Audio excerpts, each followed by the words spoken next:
This is Real News Media TV, coverage you can trust. Please like, share, subscribe, and hit the notification bell. Select all for daily news updates. Identity theft warning as scammer targets a Portmore counselor. Identity thieves have cloned the social media account of Courtney Edwards, independent city councilor and a minority leader in the Portmore Municipal Corporation, and sought to fleece contracts by soliciting $50,000 in investment capital with the promise of a 100% profit in 24 hours. The incident is part of a worrying anecdotal rise in the identity scams in a world that has grown increasingly dependent on internet-based communication and transactions during the coronavirus pandemic. Alex Tomlinson, who has known Edwards for many years, told the news that he was at the point of giving in to the solicitation when he became suspicious about the haste at which the person purporting to be the counselor wanted the money transferred. Tomlinson had even got instructions to download an app to lodge the money to the bank based in Nigeria. I know Mr. Edwards for many years, so when the person contacted me in a friendly way, I responded. But when he mentioned the investment scheme and he keeps insisting that I get the money to him right away, I knew then it was not Mr. Edwards, said Tomlinson. My suspicion was aroused and I went to Mr. Edwards' Instagram page and noticed that the Instagram account the person was using was a new account in the name of Courtney J. Edwards.5, which was different from the counselor's original account that simply has a Courtney J. Edwards. Tomlinson said he immediately called Edwards and was informed that the appeal was bogus. Edwards, in the meantime, said he is appalled at the level of sophistication that identity thieves are using to rob hard-working Jamaicans. He is appealing to anyone who has fallen victim to the scheme to immediately report the matter to the police.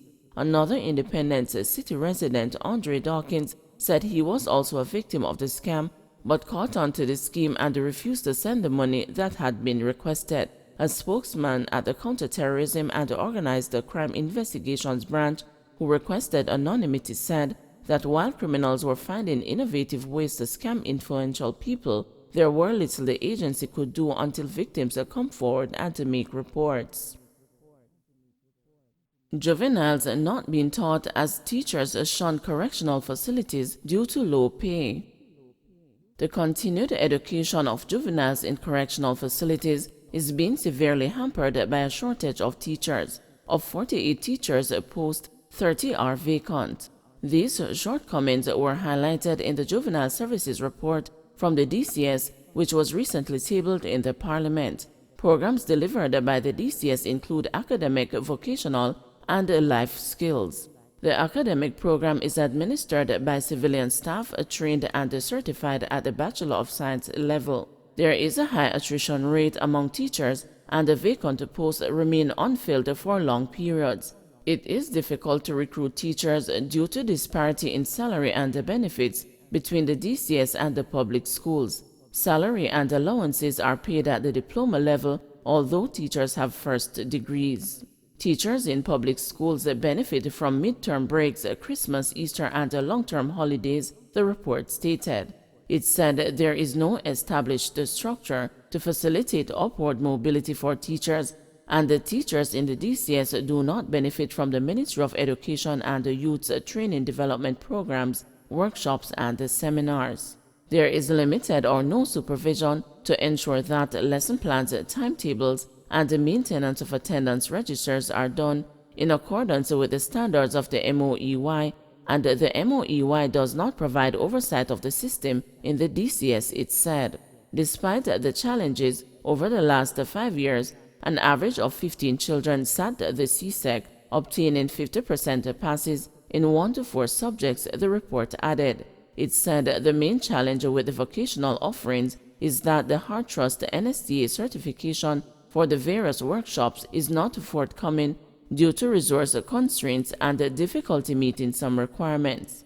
This has resulted in the closure of some workshops, and the instructors who deliver the training are demotivated.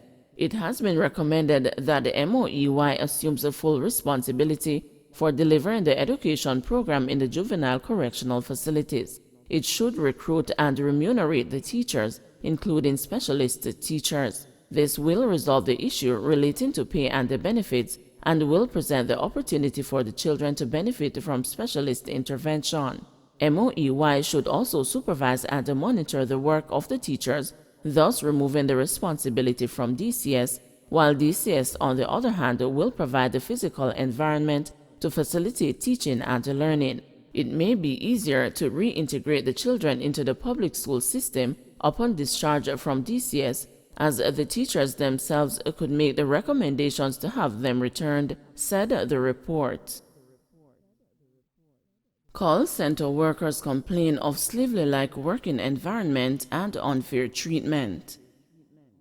A string of complaints, including salary altercations and unjust working conditions, have been unleashed by workers in the business processing outsourcing industry. The employees who spoke with the news on condition of anonymity said the working conditions they have had to endure are leading to the deterioration of their mental health. They said they have been thrown into a tailspin with the challenges they experience on the job and are demanding better treatment. A 21-year-old who has been working in the sector for 2 years and 7 months told the news that she has to create affirmation cards to boost her self-esteem when she goes to work daily. I feel like my mental health has deteriorated a lot since working here. I have to make a mental note to put on a work persona and constantly remind myself throughout the day that I have to keep up the facade, she said. Noting that the BPO industry only pays for productive time, she shared an experience in which she was paid less than her monthly salary. I was late and it was the fault of the transportation provided by my company, she said. I do think more should be done to improve the BPO sector. They should start treating BPO workers like human beings and not robots or business transactions, she added. Meanwhile, a 30-year-old at another company who has moved up from an agent to an analyst in 3 years described the treatment at his company as inhumane and said the slightest mishap will result in the loss of monthly incentives. You become drained and overwhelmed, especially when you do the work and still fail in meeting the requirements, or if there are errors in your reports. Our base pay is already not enough, and then we are graded individually per month on our performance by our supervisor, who then determines what our incentive will be like, he said. He agreed that more can be done to improve the treatment of workers in the BPO sector, as according to him, it is modern slavery. We have all the reasons to back that. It is so easy to replace you in this sector, plus all that is held against you and all that affects your pay. We need to be more appreciated. I've learned that Jamaica has the best customer experience representatives, but we are second to the least paid worldwide. I feel the leaders wouldn't mind if we were robots, he said. A similar view was shared by a 22-year-old woman who has been working at another company for 1 year and 11 months. Well, the only thing is that them treat you like a day at school too much. You have to do everything on time, and if you're 1 minute late from break or lunch, or late for work, it come out of your pay, she explained.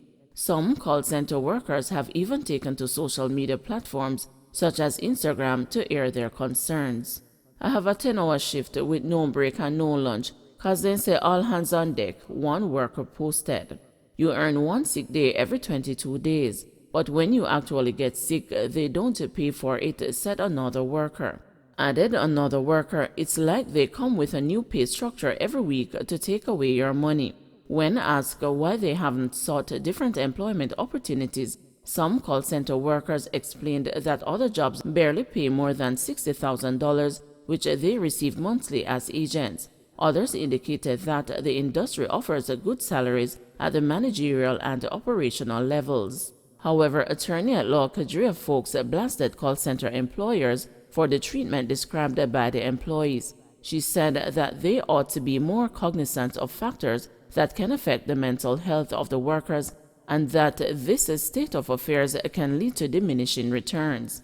Employers just need to understand that they are working with humans and not machines, and just as how machines can break down, humans can get ill as well. It makes no sense you have a worker who is burnt out or ill and accommodate them, she said. Regarding the claims that call center workers' salaries are being tampered with, folks said, "That can't happen. You cannot go into people's pay like that. You cannot legislate humanity. Also, you should not have to legislate humanity. The fact of the matter is that you are dealing with people and that things will happen. If you are insistent of getting your time, let them work a minute extra as opposed to penalizing them because things can happen. That is sounding like a modern-day sweater shop, and we can't have that in the country." Pertaining to the concerns about unpaid sick days, folks said according to Jamaican labor laws, workers are entitled to take 10 days sick leave annually, and if that has been exhausted, the employer is not obligated to pay the worker. However, she suggested that the employer could offer the option for a worker to take time off from other job entitlements, such as vacation leave.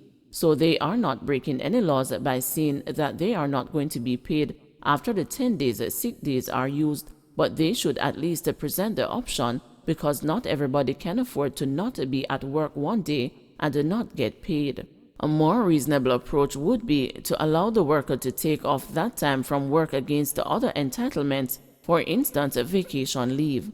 Suppose it's 1 or 2 days they need, they can opt for 2 days vacation leave if they want to still be paid, as she suggested. Folks stressed that the workers' concern highlight the need for the Occupational Safety and Health Act, which she said would allow employees to experience decent work conditions without putting their well-being at risk. In May 2019, Prime Minister Andrew Holness had said that the OSH bill, which was before a joint select committee at the time, was expected to be passed in Parliament by December 2019. But up until the dissolution of Parliament in August 2020, former State Minister in the Ministry of Labour and Social Security, Xavier Main, said the committee was unable to fully review the bill. Meanwhile, Chairman and the Chief Executive Officer at ITEL BPO Solutions, Yoni Epstein, made it clear that all workers are provided with a contract which states the duties of the job. Asked about the allegations made by call center workers, he said, "I can't speak on behalf of the industry. I can speak on behalf of my organization.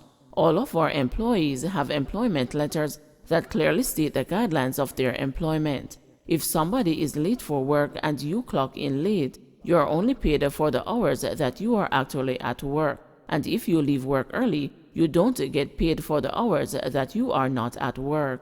You hear all kinds of concerns in call centers, but it is an industry that is very highly competitive, and it is also very highly quantifiable, Epstein added.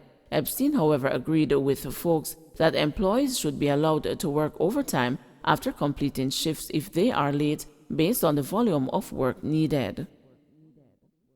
Don't forget to like, share, subscribe, and hit the notification bell. Select all for daily news updates.